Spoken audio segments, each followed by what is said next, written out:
Welcome to Trans in the AM. I'm Aaron Green. I have with me Victoria. We're going to be talking about a lot of really cool trans stuff. We were actually just talking about what was going on in Texas, and then I forgot to unmute the volume levels, and so none of that stuck. So let's talk about what's happening in Texas.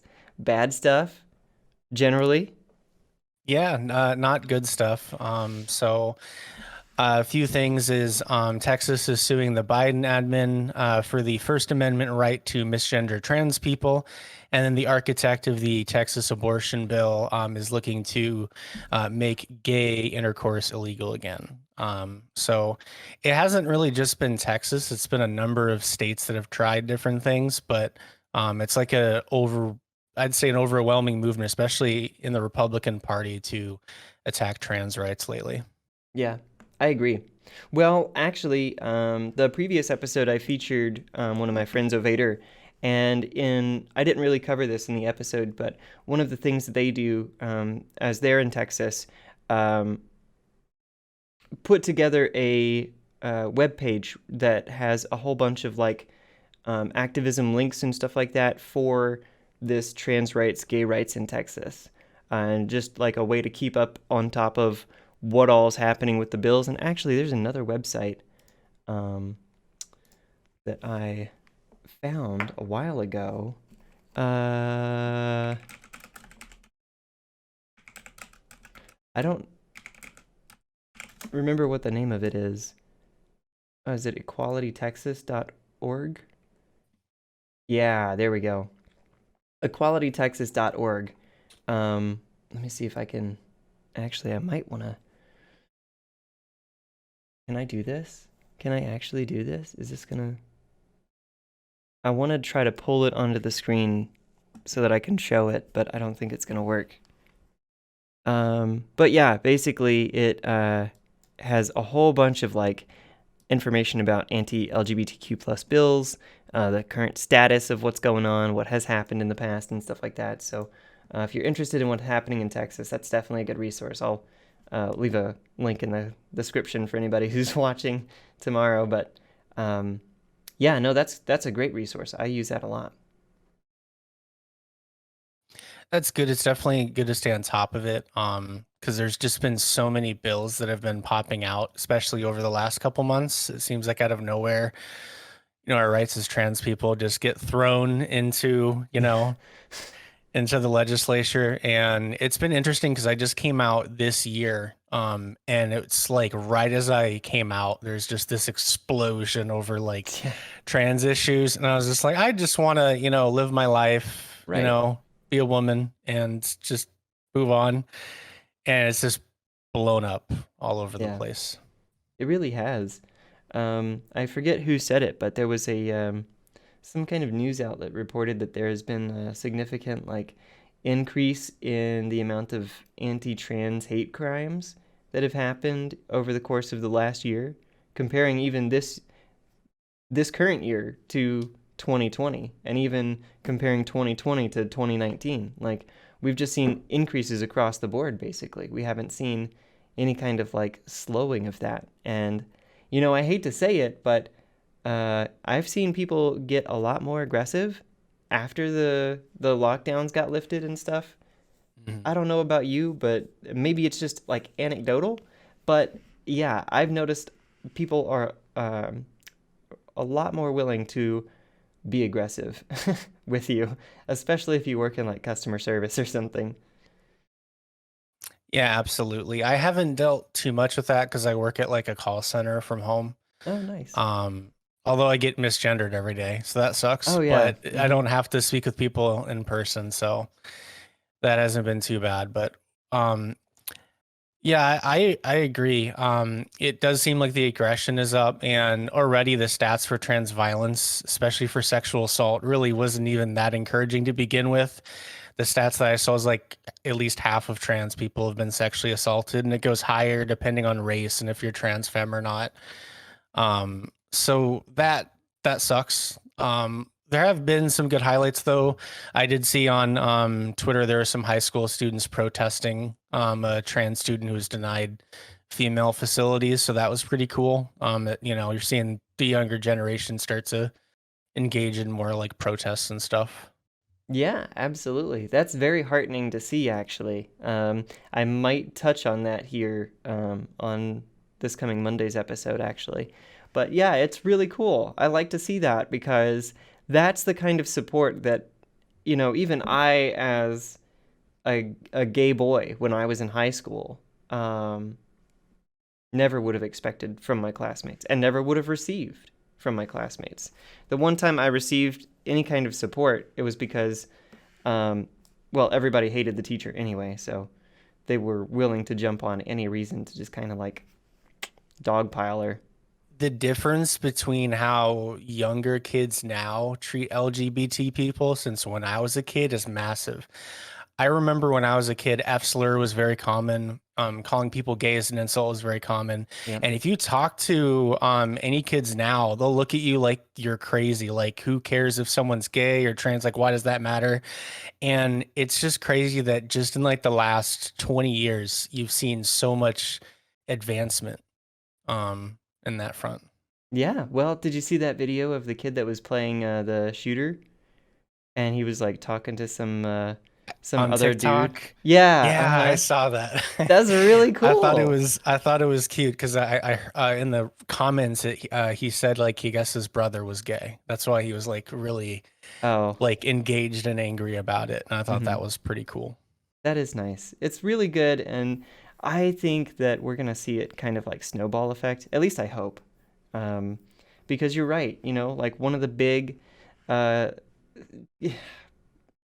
playground games that we played as kids was Smear the Queer.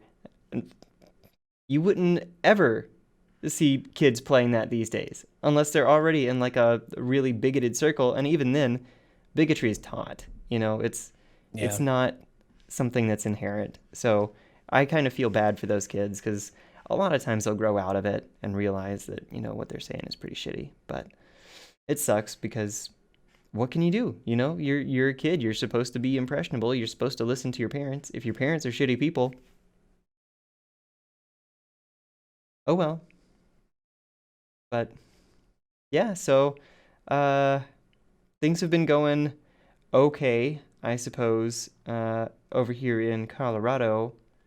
How are things in your neck of the woods? Are you So I'm in seeing? Florida. Yeah. Ooh. So it's yeah, ooh. Sorry. It's always interesting. So far at least DeSantis hasn't done too much for trans rights, really besides the sports ban for kids. So far he hasn't done anything but that. And as long as he just does that, at least for me, I'm personally okay. Um, but other than that, I'm lucky because I'm in Orlando and we had Pulse happen, the Pulse massacre. Mhm. After that happened, there was really like a big coming together of the community to support LGBT people. So I almost never get like clocked or made fun of in public ever. So I've Nice. been very fortunate for that. But I know people that are in other parts of Florida and it isn't exactly as nice. hmm So I'm fortunate for my situation. Yeah. Well, I hear that Florida can be a little bit problematic from times. DeSantis Just a little bit. certainly, yeah, just a little, just a tiny, just a little bit as a treat. But yeah, DeSantis hasn't been the greatest governor by any means, but No, it's been horrible. um, hopefully that's not for long. Hopefully there's, around the corner, he's just gonna get the boot. Um, well, but he has to make enough people pissed off at him to vote against him, I guess. Yeah, and so far it's been pretty split along party lines for what people like and don't like him. So, Yeah. Well, did you have any other political stuff you wanted to talk about? I think that was the majority of the political stuff I pulled. I believe the other stuff I mentioned was trans and gaming, which has been interesting. Oh, yeah. So yeah, I play one of the biggest games that I play is a game called Counter-Strike Global Offensive. Mhm. And it's a game that, well, you can say whatever slur you want in chat and you're not going to be banned for it. So obviously the insults get interesting because what people do is they go to my profile and then they find my Twitter and they realize I'm trans, and then it just descends from there. And I've had a mix of people either flirting with me and adding me, or they just call me slurs the whole game. And I don't, it's just been interesting because I've really yet to interact with anyone who is really positive in that gaming community. And if they see me as a woman, like they don't even check, they just, assume that I get sexism, which is really weird to experience because on one hand, you feel like, yay, they see me as a woman. On the other, you're like sexism. And you, Yeah. it's really conflicting. Yeah. Yeah, I get that. I haven't been really part of any online gaming communities lately. The last one I was part of was League of Legends, and that Oh, was a that's a mixed fun one. bag. Yeah, it's you never know who you're gonna get. It's like a box of chocolates, really. But more often than not, the chocolates are poisoned. So, I mean, it's just I recently got into Pokemon Unite. Have you seen that game? A little bit. It's like it plays a lot like a Heroes of the Storm kind of almost, in that you have like a separate objective besides kill all the enemies or something like that. You score points, and at the end of 10 minutes, whichever team has the most points obviously wins. Um, and I like that the fact that the games are capped at 10 minutes, because in League, sometimes I would be stuck in a 45, 50, 60 minute game with some toxic assholes that don't want to surrender, that just want to run in and feed and then yell slurs in the chat. Like, and I'm stuck. I can't do anything. I can't leave or whatever. So, but yeah. Yeah, that's kind of how Counter-Strike is. You're stuck in there for about an hour. And then Oh, if you get, gosh. usually for me, the only people that will poke fun are usually on the other team. Yeah. And I don't know, I've just started going in and just muting everyone immediately, and that's helped out a ton. Cause yeah, I don't know. When it comes to transphobia, especially on Twitter, I'll like quote tweet people or like interact a little bit, but I try minimizing my interaction with transphobic people in general, because especially when you just come out like I have, you just don't want to deal with it. Yeah. Yeah. Absolutely. Well, I mean, even for people who've been out for a number of years, it's just kind of Yeah. best to just block and move on. But I mean, like that's the thing is that like they trap you. They're like they trap you into like wanting to have this like back and forth conversation with for hours, like trying to convince them. But A, they're never going to be convinced, and B, they're Mm. trying to waste your time. So, I don't know. It's just when it gets to the point for me, like I also am guilty of like interacting a little bit, probably more than I should. But like when it gets to the point where they're back and forth with me a little bit and then I block, and then they take that as like, oh, I won the argument because she blocked me. Blah. But I'm like, no, it's just because you're an asshole. That's why I Yeah. blocked you, because I don't want to see your shit. But I don't know.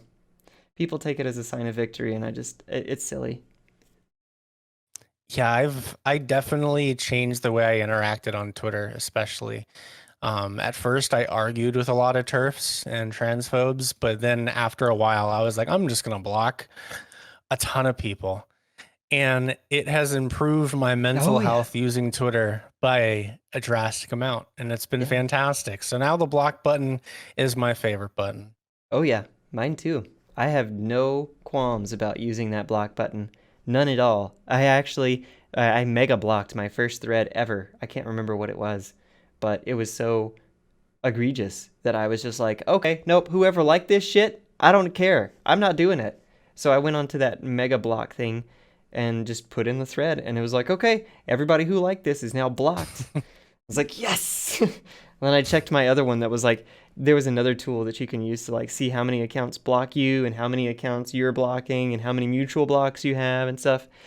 And I went to that tool after this, and it was like, oh, you've got 1,500 people blocked. And I'm like, that's right. That's right. Soon I'll have them all blocked. But no, it's been something else interacting on Twitter. And the other thing is that like I don't know how willing you are to get into this, but like sometimes you actually get it from other trans people, And Yes. it blows my mind how what and people give these people attention and they like their stuff and why are you bothering to interact with somebody who's like, oh, you're not a real trans person unless you want surgery, I like, saw one today where someone said they went on Kiwi Farms and they said they now think that the people there are correct and that apparently trans people just need to stop being like, I guess, degenerates. And they talked about like sex work and all this stuff. And I was just like, Lord, you just displayed how propaganda can work extremely well yeah. in those environments. And also putting down sex workers is pretty lame. Well, and I was particularly disappointed to see that come out today because I had kind of seen it happening. Um, I'd been following her Twitter for a while, since about a month or two ago. I put out some Wii Spa videos, and they got one of the Wii Spa videos I had covered some Canadian turf. I can't remember her name. But she found the video and I guess shared it in a group chat or something, and all of her fans came and rated my comments and mass downvoted all of my videos. And I had to turn comments off for all the Wii Spa stuff. And even then, sometimes they would bleed over into other videos. But this person that you're talking about today, she actually came in to the replies where everybody was arguing with turfs, and she actually went back and forth arguing with a bunch of these turfs in my defense. And so, I kind of followed her and I invited her to my Discord for a little bit and I followed her Twitter and stuff. And, as time went on, she was like, okay, I'm going to go make a Kiwi Farms account and see if I can change some of these people's minds. And then from then on, I just kind of like would every now and then see this tweet from her or something. And I would be like, that's a little like yikesy. I'm sorry, sis. I'm gonna have to give you the mute. So I gave her the mute, and I guess at some point I unfollowed her or something like that. And then today I see that this is the what this is culminated in, and yeah, I don't know what to. I'm sorry, I had to kick her out of my Discord. She never posted, and my Discord is completely inactive, so there's no chance that she'd be interested in doing anything there. But yeah, I can't have somebody like that in my community, even if they're, you know, not posting. If there's a chance that, I've left that door open and you want to come in later and sabotage it, I don't want to be that person to put the other people who are having a good time through that. So, I don't know, just disappointing all around. Yeah, I was really shocked. Because generally online, I don't know, I feel like the trans community online is actually pretty unified on a lot of things for the most part. So just to see that, I was like, whoa. It came across very strange. Yeah, and I think you're right. I think for the most part the trans community is pretty united. And even I think some of the problematic trans people there, you know, they are more, I think, victims of their environment, as one of my friends put it. Some of them, well, actually, pretty much all of the problematic trans people that I see on Twitter are just big 4chan fans or big Destiny fans. And it's just that, you know, toxic mindset that kind of proliferates. And, this is like, it's funny because these people that are Destiny fans or that are 4chan fans or whatever that preach about AGP and stuff like that, Mm. they're just this close to being, what Commie Dick Girl was today. They're just one or two steps removed from that level of brainwashing almost. And it's kind of sad. It's sad to see that they've, when you've been part of a community for so long, especially something like 4chan or something like that, it's hard to let go. But I think it's going to be important for a lot of these people to try to let that go. Yeah, and even Destiny, I know, like in the past few days, he had some really strange replies um, over like trans type issues that were really, really strange. and not usually like I've seen before. It was almost Lauren Southern-esque the way that he was talking, Yeah. and it was really weird. Yeah. No, I've seen that. Well, and I think he's trying to make a point about self ID. Um, but even then, like, that's not the way you want to make that point. Like, he's just inflammatory on Twitter because his fans like it and it gets him views and stuff. So, I don't know. And then there's other people that like, try to imitate that or try to appease his fan base and they end up burning a whole bunch of bridges in the process. And then Destiny's fans end up leaving like a month later when all the drama dies down. So, I don't know. I don't think it's worth it. Yeah, in general, when those type of threads and stuff open up, I try to steer clear. Yeah.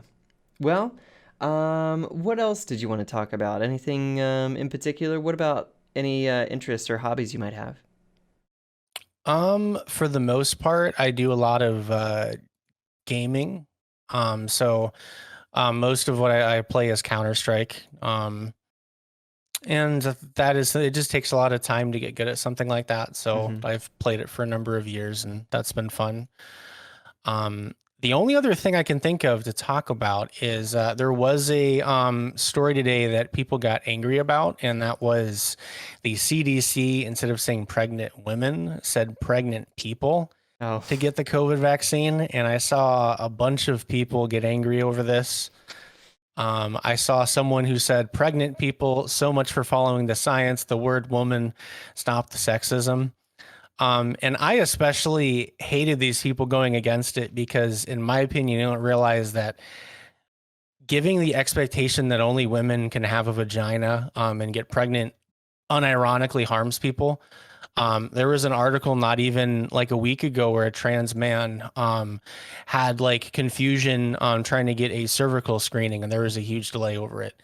So like these types of things where they try saying only women can get pregnant can harm trans people yeah, immensely.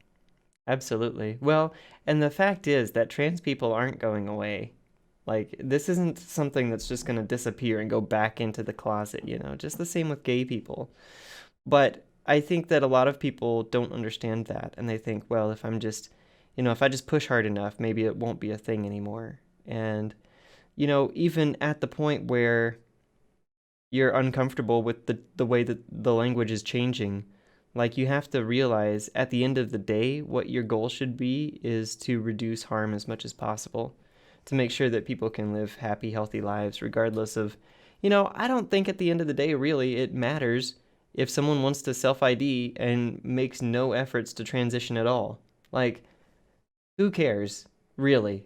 Unless they go assault somebody, in which case that assault stands on its own as a negative thing. It's independent of who they are as a person, right? They should be judged based on their actions, not on their thoughts. Yeah, I never really understood the anger against self ID. It almost strikes me as almost trans med, where oh, you don't have dysphoria, so are you really trans? Or it's like, are you trans enough to do X, Y, and Z? And I've always hated that mentality. Like you can be like non-binary and not really change your life whatsoever, and you're still under the trans umbrella. Yeah. So yeah, I never understood the anger against self ID at all. And especially in the UK, I know it's become a huge hot topic that Oh, I yeah. see all over Twitter in the UK all the time. Yeah. So Well, yeah, and I feel like I can't get away from covering topics in the UK because they just keep coming up in the news, and Turf Island. it's just how it goes. But um no, who was it that it was the Rosie something or other, the Labor MP, Rosie Duffield, that's her name. She went on Graham Linehan's show not too long ago and just said a bunch of bullshit and got the fucking SEALs to clap for her, and that was it. That was the whole thing. And it was sad to see somebody in a position of power in what's meant to be a progressive party kind of take this hardline stance against, okay, well, maybe the trans are pushing too, maybe they're asking for too much all at once, you know? Maybe we need to protect women's spaces, whatever that means. And I don't know. We needed to keep all the penises out. The thing that really struck me about all of this, all of the conversation that Graham Linehan has and all of that, it all focuses on trans women. It all focuses on these supposed offenders and these supposed predators and stuff like it. All focuses on the penis. And I hate to say it that way, but it's true. These people don't think about trans men at all. None of that discussion, that fucking hour and a half discussion that they had with the 3 panelists or whatever and Rosie herself, not once did they touch on the topic of trans men. Not once. They get completely erased. Nobody considers that. It's pretty common among TERFs especially to be like that, where they just don't care about trans men whatsoever. I actually was arguing with someone on Twitter who said that feminism doesn't include men, and I thought that was a little hilarious because I was like, feminism absolutely includes men. Yeah. And I even went into detail about my past experiences when I've been sexually assaulted. And they were just like, oh, well, now you understand why we don't want men in women's spaces. And I was like, I don't understand how these ideas compute. Yeah. And get put together. So it's fairly common, honestly, for them just to completely discount trans men. Yeah. Well, and I don't know about this whole obsession with supposed predators and stuff, because how many cases is it that have been documented of a trans woman like actually assaulting someone in a bathroom? I haven't really ever heard of that ever happening personally. No, me either. And I think too, it completely discounts the reality, because most trans women I know, it takes them a long time to even want to use the women's restroom. Even when I go in public, I usually use the family bathroom if it's available, because I'm in Florida. So it's scary. And especially in places like the UK, like it's probably also terrifying there. So Yeah, absolutely. Well, yeah, we went to IKEA. I had to go pick up my Blahaj because I was afraid that there was going to be a Blahaj shortage. So I went and I ordered one for pickup, and we went down there. We went down to Denver, and we picked up my Blahaj. And while we were there, we went around, we looked around and stuff, and I got a French press, and I'm ready to break that in. I'm ready to break that baby in. But I needed to use the restroom. And you know what I didn't do? I didn't use the restroom. I held that motherfucker the whole time. I didn't want to go into the men's room. I didn't want to go into the women's room. I didn't want to piss in public at all. I wasn't like, oh, hey, take me to a McDonald's or a Starbucks or something. Nope, I didn't want to go. So I was like, just let's go home. And we live probably about an hour and a half away from the IKEA. So it was, that was a rough car ride. But we made it. We made it safe. So, okay. But yeah, I get what you mean. Not wanting to use the restroom. And it's probably going to take me another year or two before I'm even comfortable, you know?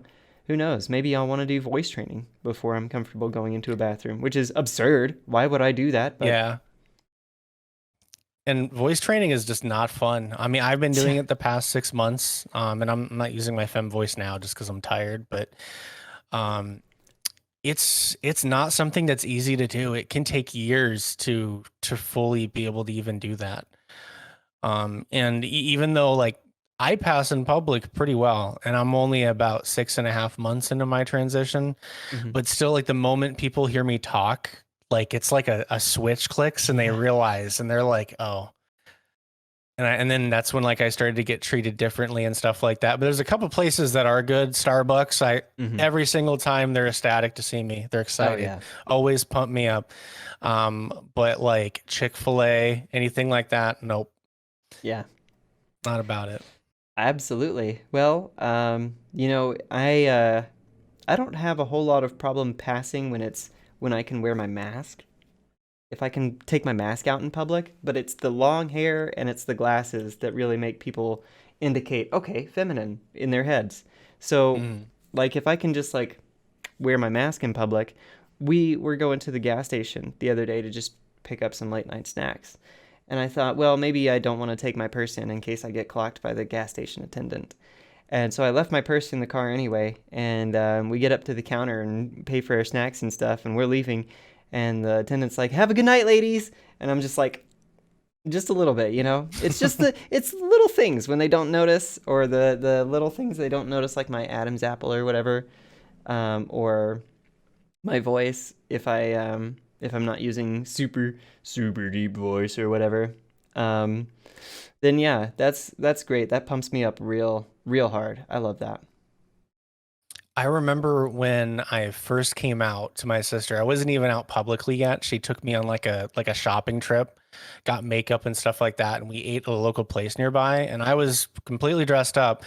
And when I sat down, the person said, "Hello, ladies," and immediately in my head I was like, "Okay, so I can actually do this." So Yeah. it felt great. Especially being that early on because I wasn't even out publicly yet. So Yeah. That's great. That makes me really happy to hear. That's awesome for you. I'm so excited for you. I love hearing stories like that. Like of just getting gendered correctly and getting that little poof of euphoria. Oh, so good.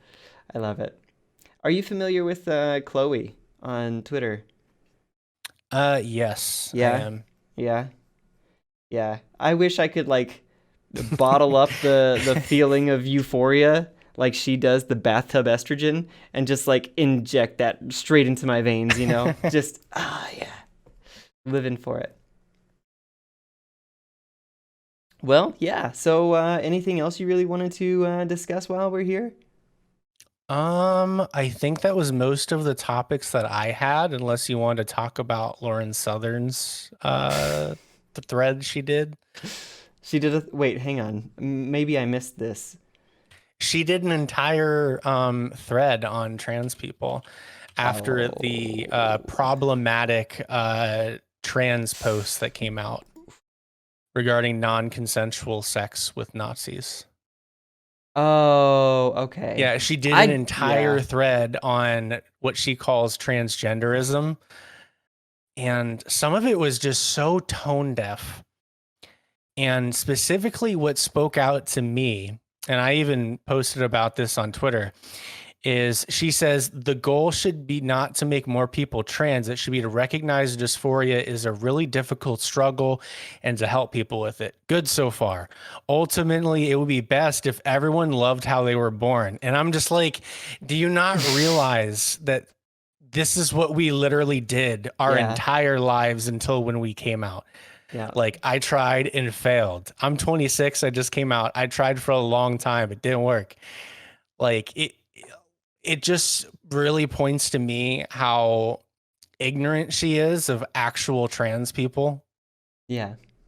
So, Yeah, I want to kind of lift up more stories, you know, of like how people realized that they were trans and the kind of discovery process that they went through. Would you be comfortable with sharing any of that? sure.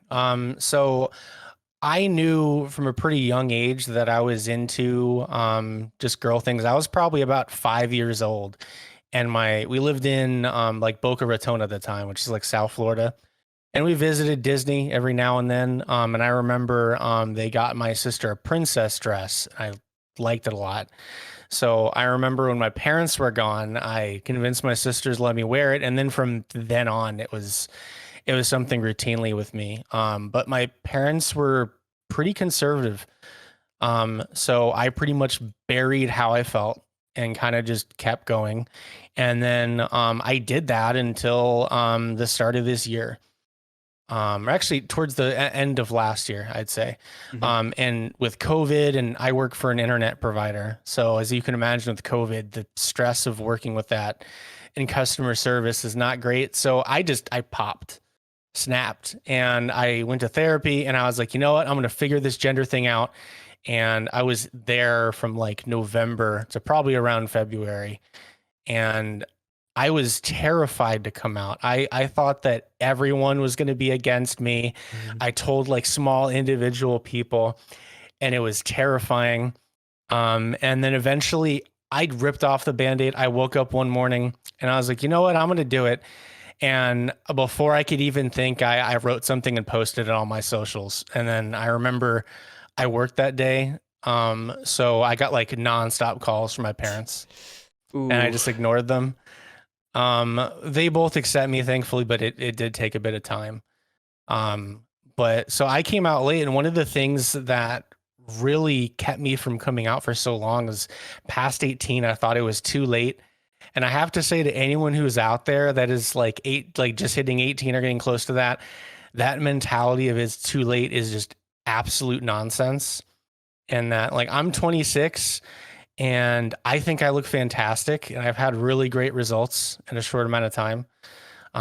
So yeah, definitely dumb on my part, but I'm glad I definitely glad I came out because burying that like for majority of my life was not fun.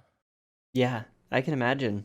Um, I'm 31 and I just came out last year and it just kind of for me it was like just like an all at once kind of thing, you know? It just happened all at once.